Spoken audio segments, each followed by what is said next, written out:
Innova Press, es representante de Press Emerge Colombia y es profesor de aquí de la Universidad del Valle. Bienvenido, doctor Vargas.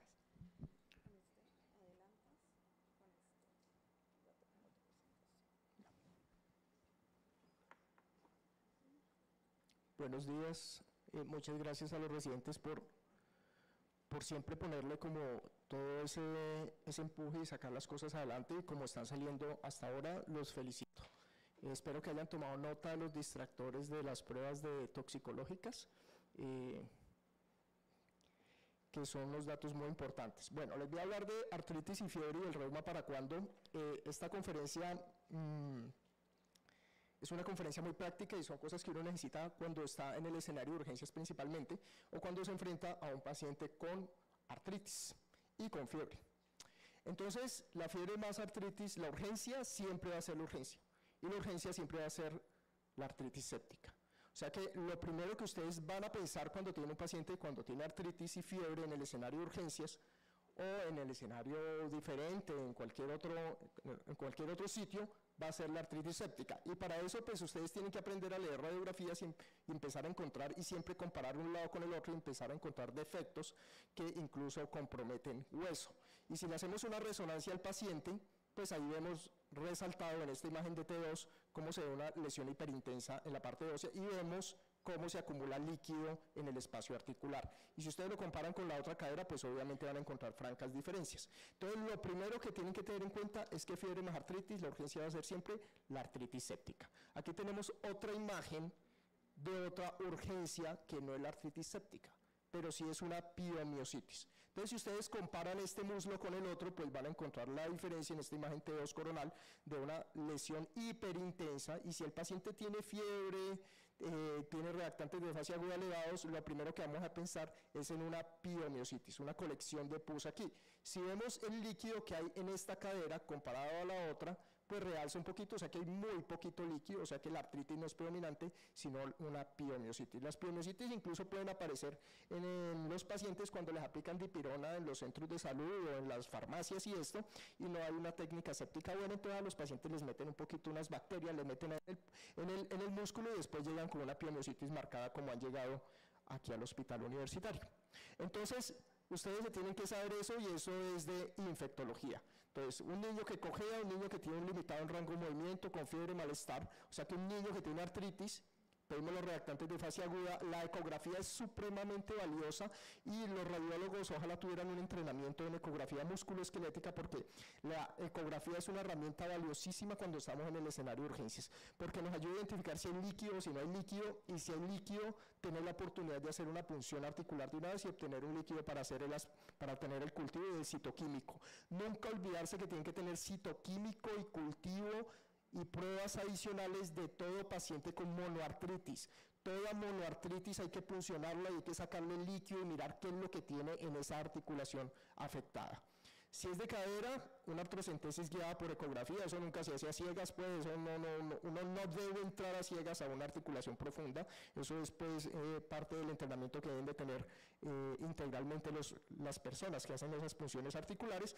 Y si es de rodilla, tobillo, hombro, pues con lo otro, pues sí se puede hacer un drenaje artroscópico directo y iniciar los antibióticos directamente. Entonces ya saben que fiebre más artritis, lo primero que tienen que pensar es artritis séptica.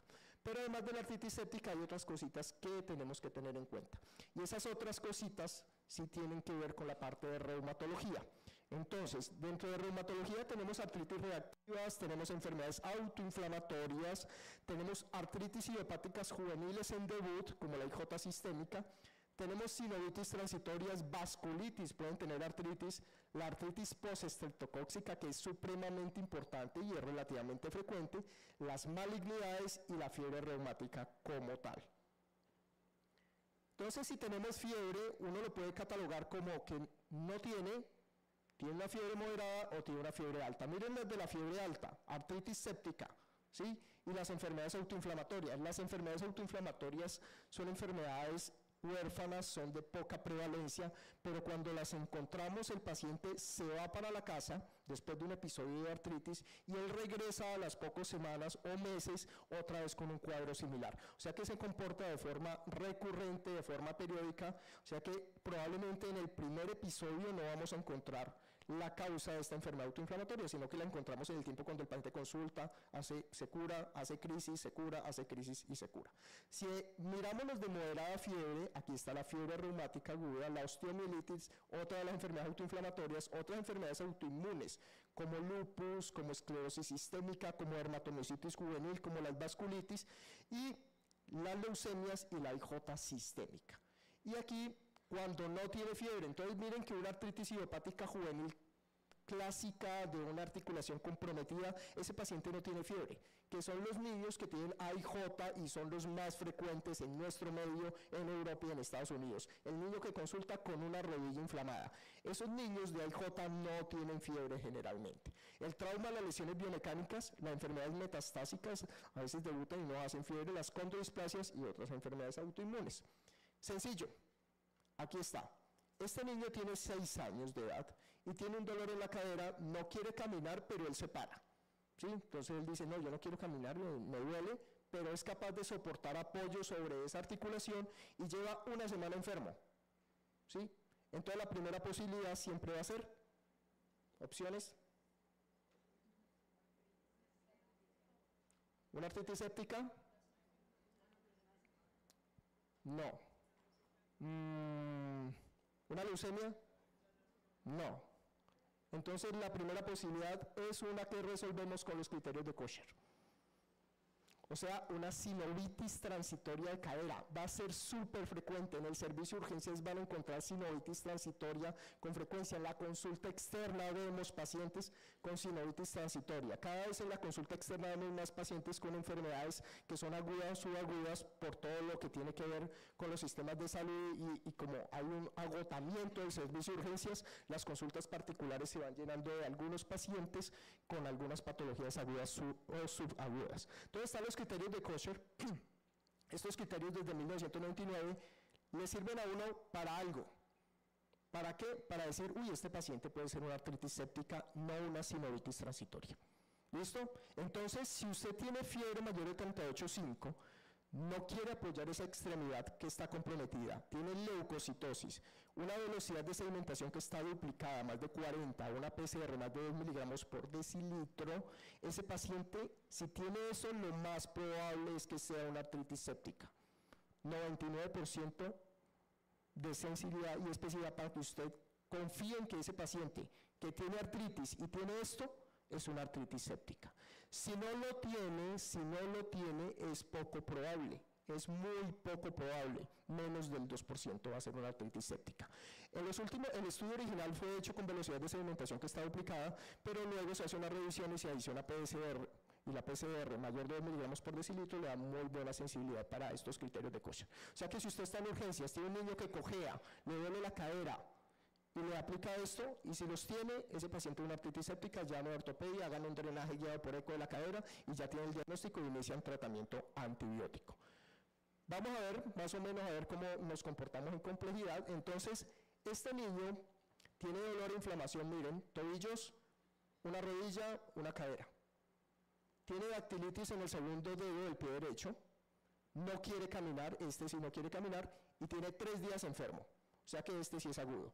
Entre las otras cosas que le pueden aparecer a este paciente es un eritema nodoso, principalmente pues en la región pretibial bilateral, y algunos otros pueden tener conjuntivitis. Entonces, ¿qué se llevan de esta imagen? Miren que tiene 4 articulaciones, monoartritis 1, oligoarticular 4 y poliarticular 5 o más articulaciones. Entonces este paciente tiene una forma de oligoartritis, 4 articulaciones, es asimétrica. Miren que si yo tengo comprometida la rodilla izquierda, no tengo la derecha comprometida, eso igual pasa con la cadera, o sea que tengo una artritis asimétrica y predominantemente de miembros inferiores, y miren la edad, 12 años.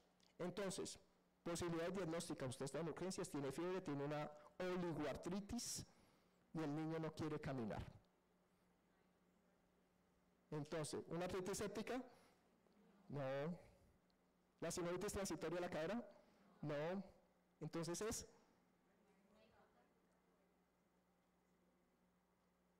Aquí tienen la respuesta. Este es el intestino. Hay una bacteria que entra ¿sí? Hay fagocitosis y se presenta un péptido artritogénico a través de un marcador, ¿sí? A través de los complejos de mayor histocompatibilidad. En este caso es un HLA-B27. El HLA-27 presenta ese epítope artritogénico al linfocito y ese linfocito viaja y se va hasta la sinovial y empieza a producir este cóctel de citoquinas: TNF-alfa, interleuquina 6, interferón gamma, interleuquina 17. Pero también puede tener afectación de intestino, de ojo y de piel. Entonces este paciente tiene una vida que inicia con un proceso infeccioso, pasa por un proceso de reconocimiento de un epítope artritogénico y produce una respuesta inflamatoria. Entonces, ¿es una IJ? ¿Es una artritis séptica? No. Esta es la otra artritis que se van a encontrar con frecuencia en el servicio de urgencias y están los criterios de Berlín. De Berlín porque la reunión del workshop fue allá en Berlín en 1999, la publicación se hizo en el año 2000. ¿Qué nos habla? Artritis reactiva. La artritis reactiva va a ser una de las más frecuentes formas de artritis aguda que van a encontrar en el servicio de urgencias. Y para que usted considere una artritis reactiva, aquí está lo más importante. ¿Listo? Lo más importante es que haya tenido antecedente infeccioso. O sea que usted le tiene que preguntar al paciente cómo fue su comportamiento infeccioso, vean, 3 días hasta 6 semanas antes del inicio de la artritis, o sea, mes y medio. O sea que ustedes no le pueden preguntar, ay, estos días ha tenido algún compromiso, ha tenido gripe y eso. No, tiene que ser antes el episodio infeccioso que tiene el paciente. Miren que la artritis es asimétrica, como miramos en el gráfico, es mono o oligoartritis y predominantemente de miembros inferiores. Entonces, si usted tiene una enteritis previa o una uretritis previa, lo más probable es que esté frente a una artritis reactiva. El último paciente que vi, lo alcanzaron a llevar al lavado de las 2 rodillas, ¿sí?, al paciente, y le pregunté simplemente que qué le había pasado en el mes anterior. Y me dice, sí, doctor, yo tuve a finales entre la segunda y la tercera semana de enero, tuve un cuadro respiratorio con dolor de garganta y todo. Entonces el paciente monta una respuesta tardía y hace una artritis ahorita en febrero, y es una artritis reactiva con obviamente un citoquímico y sin aislamiento bacteriano. Hay unos criterios menores, ¿sí?, que es la evidencia del desencadenante infeccioso, que puede ser por técnicas de PCR, de amplificación, incluso aquí para clamidia, y aquí está la definición de una artritis reactiva. Llévense en la mente que lo más importante es que usted le tiene que preguntar al paciente si tuvo un episodio infeccioso previo. Esta es la artritis reactiva clásica, pero uno puede hacer además una artritis reactiva postestreptocóxica, que es diferente de la fiebre reumática. Y entonces, si uno mira las características de esta artritis reactiva postestreptocóxica, miren que el periodo de latencia es de 7 a 10 días, no es tan grande como el de la artritis reactiva clásica de origen gastrointestinal. No es una artritis migratoria, a diferencia de lo que tiene la fiebre reumática, y se comprometen articulaciones grandes, pequeñas, e incluso se puede comprometer columna con el eje axial. Miren que la carditis es poco frecuente, ocurre nomás en el 6% versus el 60% de la fiebre reumática, y puede aparecer, pues esa carditis puede aparecer meses después. El HLA-B27 algunos pacientes lo pueden tener positivo, como les expliqué en el gráfico de la fisiopatología de esa artritis reactiva. Pueden haber marcadores genéticos, cada uno con su marcador genético, y la elevación de los reactantes de fase aguda es moderado, a diferencia de la fiebre reumática que tiene unos reactantes de fase aguda muy altos. Bueno, y hay algo aquí importante, y es que la respuesta a aspirina no es dramática, o sea que utilizamos otros antiinflamatorios potentes, o incluso si el paciente empieza a tener un comportamiento de más cronicidad, empezamos a utilizar algunos medicamentos antirreumáticos. El eritema nodoso o el eritema multiforme pues puede ser notado más frecuentemente que en lo que se nota la fiebre reumática aguda. Entonces, si a usted le duele la garganta y se da un estreptococo, usted a los 7 a 10 días, si tiene artritis, es una artritis reactiva postestreptocóxica. Entonces vamos sumando herramientas de laboratorio. Toda artritis aguda en urgencias que necesita unos astos. Punto. Si llega una artritis aguda, fiebre, una artritis aquí en las rodillitas, en las muñecas, usted le toma unos astos, están elevados y tiene precedencia de la infección y no tiene un aislamiento bacteriano, es una artritis reactiva postestreptocóxica. Lo más difícil es cuando hay artritis y síntomas sistémicos de enfermedad. Cuando hay artritis y síntomas sistémicos de enfermedad, pues es más difícil para hacer el diagnóstico definitivo, pero es más fácil porque entonces si uno dice, este niño tiene eritema, tiene exantema, tiene compromiso en mucosas, está con alopecia, pues este paciente lo más probable es que tenga una enfermedad reumática, y es lo más probable. ¿Por qué? Porque las artritis infecciosas son artritis, son muy organoespecíficas, se quedan en la articulación, se quedan en esa zona musculoesquelética. En cambio, las enfermedades sistémicas no se quedan allí. Los pacientes tienen muchas otras cosas adicionales.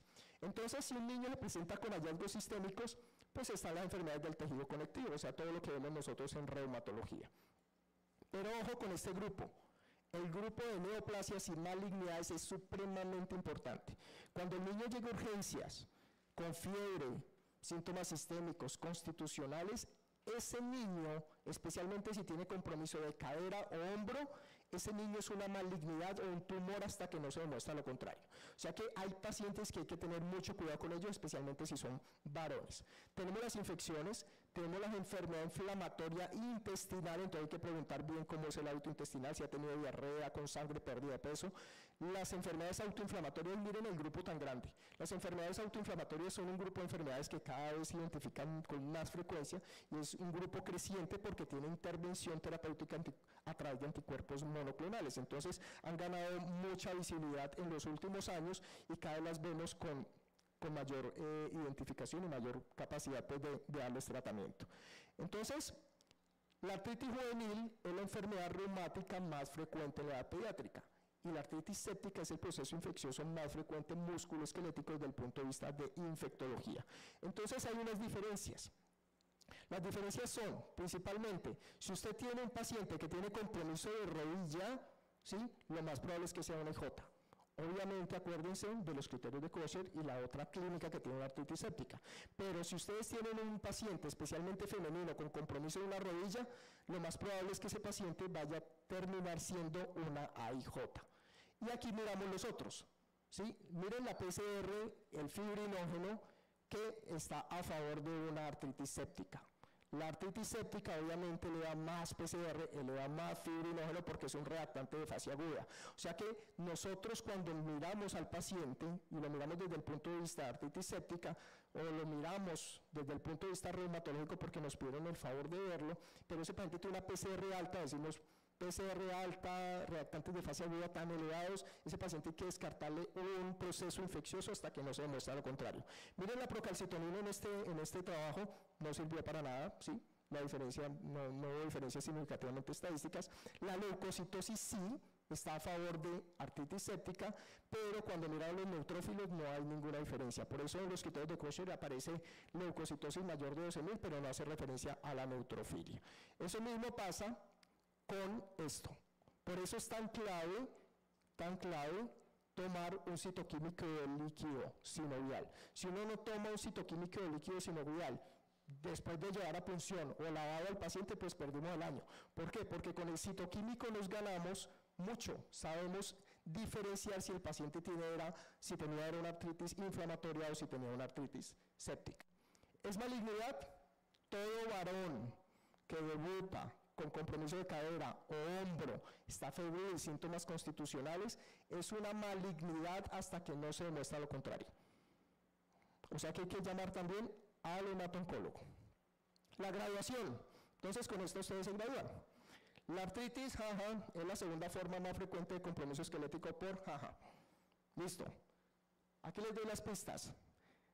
Este tipo de artritis produce erosiones óseas, como las erosiones de la IJ. Tiene una cosa que llama los cuerpos de arroz, es que se desprenden fragmentos del hueso y se quedan flotando en la articulación, y tiene una cosa que se llama la tríada de Pfennister. ¿Listo? Aquí está la tríada de Pfennister. Entonces este niño tiene una artritis en este hombro. La tríada de Pfennister es que hay osteoporosis periarticular importante, hay erosiones periarticulares importantes y hay colapso de la articulación. Esa es la tríada de Pfennister. Este es un niño varón de 4 años con este tipo de artritis. También puede hacer dactilitis, entonces se ve un engrosamiento y se ve una elevación, y si ustedes ven estas falanges se ven ensanchadas y los dedos se ven gorditos porque hay una dactilitis en esta mano de este paciente que tiene ese tipo de artritis. Y aquí ya les tiro pues la que ustedes ya van a saber. Entonces le encuentro una masa aquí vertebral y si lo ven en un lateral hay un colapso de T10. ¿Diagnóstico? ¿Qué artritis es? La artritis, ¿qué creen? La artritis tuberculosa es la segunda forma más frecuente de compromiso esquelético por tuberculosis.